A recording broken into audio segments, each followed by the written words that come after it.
আসসালামু আলাইকুম এভরিওয়ান, কেমন আছেন সবাই? আমি আলহামদুলিল্লাহ অনেক বেশি ভালো আছি। তো আজকে আপনাদের জন্য যে ভিডিওটা নিয়ে এসেছি সেটা হচ্ছে খুবই অস্বাস্থ্যকর ভিডিও। মানে আমি আজকে সব অস্বাস্থ্যকর খাবার খাবো আর আপনাদের সাথেই শেয়ার করব।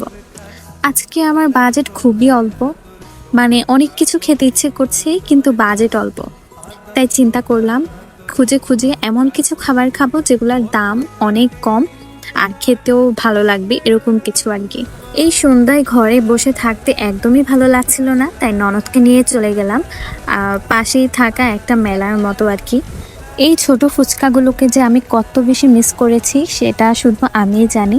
এই ফুচকাগুলো কিন্তু আমার অনেক বেশি ফেভারিট। মানুষ কত কিছু পছন্দ করে আর আমি পছন্দ করি শুধু খেতে।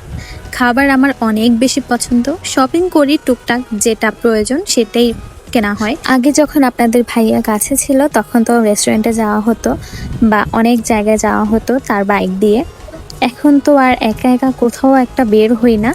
আমি হোমমেড খাবার বেশি পছন্দ করি, যদিও আমি বাহিরের খাবারই খাই বেশিরভাগ। তবে আমার বাচ্চাকে কিন্তু আমি বাহিরের খাবার একদমই অ্যাভয়েড করার চেষ্টা করি। বেশিরভাগই আমি তাকে হোমমেড খাবারই দেই। ফুচকা খাওয়ার শেষে এবার আমার চোখ পড়লো ঝালমুড়ির দিকে। বলেছিলাম যে একদম বেশি করে ঝাল দিয়ে একটা মুড়ি মাখা বানিয়ে দিতে। তাদের এই মুড়ি মাখাটা বানাতে বানাতেও আমি তাকিয়ে থাকি। আমার কাছে কিন্তু বেশ ভালো লাগে।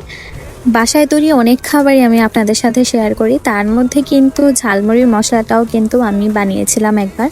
সেটা পেজে আপলোড করা হয়েছে। যারা রিসেন্ট আমাকে ফলো দিয়েছেন তারা হয়তো দেখতে পাননি। যাই হোক, মুড়িটা কিন্তু অসাধারণ ছিল, অনেক বেশি ঝাল হয়েছে। আর স্বাদের কথা আর কি বলবো, অনেক দিন পরে খাওয়াতে হয়তো আরও বেশি ভালো লেগেছে।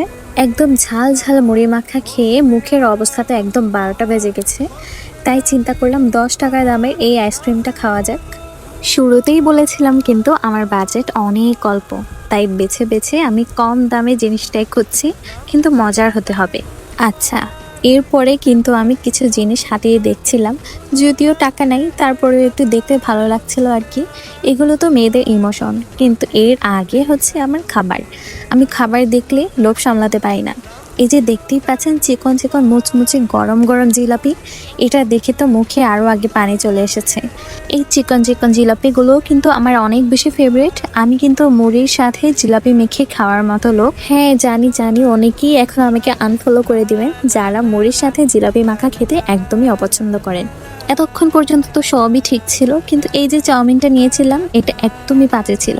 তার উপর আমার হালিম দেখে আরও বেশি খেতে ইচ্ছে করছিল। আর হালিম খেতে খেতেই আপনাদের সাথে বিদায় নিচ্ছি। দেখা হবে অন্য কোনো ভিডিওতে। সে পর্যন্ত অনেক বেশি ভালো থাকবেন। আল্লাহ হাফেজ।